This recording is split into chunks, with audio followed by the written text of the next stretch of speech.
दोस्तों, ममता बनर्जी की सांसद सायोनी घोष ने विवादित पोस्ट भगवान शिव को लेकर डाला था। मजाक भगवान शिव का उड़ाया था, लेकिन अब इन्हीं सायोनी घोष के खिलाफ यूपी में एक नया विवाद छिड़ गया है। बीजेपी नेता ने इनको लेकर एक विवादित बयान दे दिया है। 1 करोड़ रुपए का इनाम इनके ऊपर रख दिया है।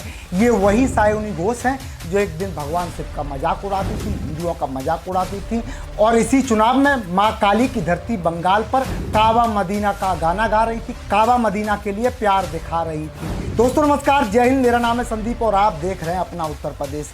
भले ही सीएम शुभेंदु अधिकारी बन चुके हों, लेकिन सायोनी घोष की जो मुसीबत है वो कम नहीं हो रही।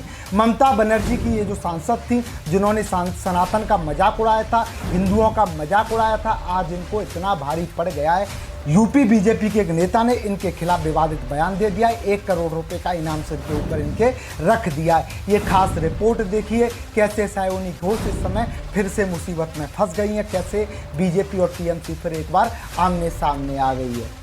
भगवान शिव का उड़ाया था मजाक, किया था अपमान। अब यूपी के बीजेपी नेता ने सायोनी घोष पर रख दिया 1 करोड़ का इनाम। विवादित बयान के बाद मुसीबत में फंस गई सायोनी घोष। हिंदू पूछने लगे सवाल। टीएमसी की सांसद सायोनी घोष को लेकर फिर छिड़ गया नया विवाद। यूपी से बंगाल तक मच गया घमासान।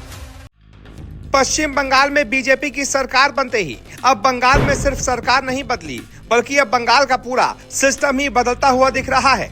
मुख्यमंत्री शुभेंदु अधिकारी एक के बाद एक ताबड़तोड़ फैसले ले रहे हैं। खुले में नमाज पर रोक, लाउड स्पीकर की आवाज पर सख्ती, अवैध कब्जों पर बुलडोजर एक्शन। मतलब साफ है, बंगाल में अब योगी मॉडल की एंट्री हो चुकी है और यही वजह है कि टीएमसी के समर्थक और कट्टरपंथी खेमे में खलबली मच गई है। अब वो बौखलाहट में माहौल बिगाड़ने की कोशिश कर रहे हैं। लेकिन इसी बीच एक और बड़ी खबर सामने आ गई है। बंगाल में शुभेंदु अधिकारी का बुलडोजर चल रहा है और इधर उत्तर प्रदेश में ममता बनर्जी की करीबी टीएमसी सांसद सायोनी घोष का हाल जनता ने खराब कर दिया। जी हाँ, सायोनी घोष को लेकर यूपी के बुलंदशहर में ऐसा बवाल मचा है कि पूरा राजनीतिक माहौल गर्म हो गया है। अब ध्यान से समझिए, बंगाल में शुभेंदु सरकार बनते ही सबसे पहले कानून व्यवस्था पर सीधा फोकस किया गया। सरकार ने साफ कर दिया कि अब सड़कें जाम करके धार्मिक गतिविधियों के नाम पर अराजकता नहीं चलेगी, लाउड स्पीकर के नाम पर शोर शराबा नहीं चलेगा, अवैध कब्जे पर बुलडोजर एक्शन जारी रहेगा। यानी बंगाल में वही मॉडल लागू किया जा रहा है जिसने उत्तर प्रदेश में अपराधियों की कमर तोड़ी थी। और इसी सख्ती का असर ये हुआ है कि टीएमसी का वो सिस्टम हिलने लगा जो सालों से दबंगई के दम पर चलता था। अब इसी माहौल में टीएमसी के लिए दूसरा झटका उत्तर प्रदेश से आ गया। उत्तर प्रदेश के बुलंदशहर जिले के सिकंदराबाद में हिंदू संगठनों ने प्रदर्शन किया। आरोप लगाया गया कि टीएमसी सांसद सायोनी घोष ने सोशल मीडिया पर भगवान शिव और शिवलिंग को लेकर आपत्तिजनक पोस्ट शेयर किया था। बस फिर क्या था, लोगों का गुस्सा फूट पड़ा और विरोध प्रदर्शन में भारी भीड़ जुट गई। अब ये मामला सिर्फ बंगाल तक सीमित नहीं रहा, क्योंकि सायोनी घोष को ममता बनर्जी के बेहद करीब माना जाता है और जब ममता की करीबी पर सवाल उठे तो ये टीएमसी के लिए सीधा राजनीतिक झटका बन गया।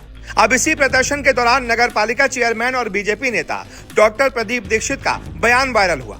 उन्होंने मंच से एक बेहद विवादित टिप्पणी कर दी, जिसके बाद सोशल मीडिया पर तूफान आ गया। लेकिन यहाँ ध्यान देने वाली बात यह है, सायोनी घोष को लेकर जो नाराजगी सामने आई वो सिर्फ किसी एक नेता की वजह से नहीं थी, बल्कि वो जनता के भीतर मौजूद गुस्से का विस्फोट था। लोगों का कहना था कि टीएमसी के नेता लगातार सनातन धर्म का अपमान करते हैं और फिर बंगाल में तुष्टीकरण की राजनीति करते हैं। और अब जब बंगाल में शुभेंदु अधिकारी सरकार बनाकर सख्ती से एक्शन ले रहे हैं तो टीएमसी खेमे की बेचैनी और ज्यादा बढ़ गई है।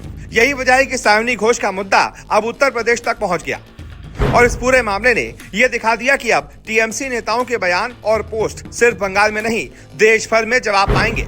अब सोचिए, एक तरफ बंगाल में शुभेंदु अधिकारी अवैध कब्जों पर बुलडोजर चला रहे हैं, कानून व्यवस्था पर सख्ती कर रहे हैं और संदेश दे रहे हैं कि अब बंगाल में राजनीतिक गुंडागर्दी नहीं चलेगी। दूसरी तरफ टीएमसी के सांसद सायोनी घोष यूपी में विरोध का सामना कर रही हैं। यानी टीएमसी का संकट अब सिर्फ बंगाल तक सीमित नहीं रहा, टीएमसी की छवि पर चोट अब पूरे देश में पड़ रही है। और यही शुभेंदु सरकार की सबसे बड़ी जीत मानी जा रही है कि अब बंगाल में वो लोग बैकफुट पर आ रहे हैं जो खुद को कानून से ऊपर समझते थे। कुल मिलाकर संदेश साफ है, बंगाल में बीजेपी सरकार आते ही शुभेंदु अधिकारी का एक्शन मोड ऑन हो चुका है और जैसे जैसे सख्ती बढ़ रही है वैसे वैसे टीएमसी नेताओं की मुश्किलें भी लगातार बढ़ती जा रही हैं। अब सवाल ये है कि क्या सायोनी घोष वाला मामला टीएमसी के लिए एक बड़ा राजनीतिक झटका बनेगा और क्या शुभेंदु अधिकारी का एक्शन बंगाल में पूरी तरह से योगी मॉडल स्थापित कर देगा? अपनी राय कमेंट में जरूर बताइएगा और ऐसी ही तगड़ी और धमाकेदार खबरों के लिए वीडियो को लाइक कर दीजिएगा, शेयर कर दीजिएगा और चैनल को सब्सक्राइब करके घंटी दबा दीजिएगा, क्योंकि बंगाल में अब जो चल रहा है वो सिर्फ शुरुआत है। जय हिंद, जय भारत।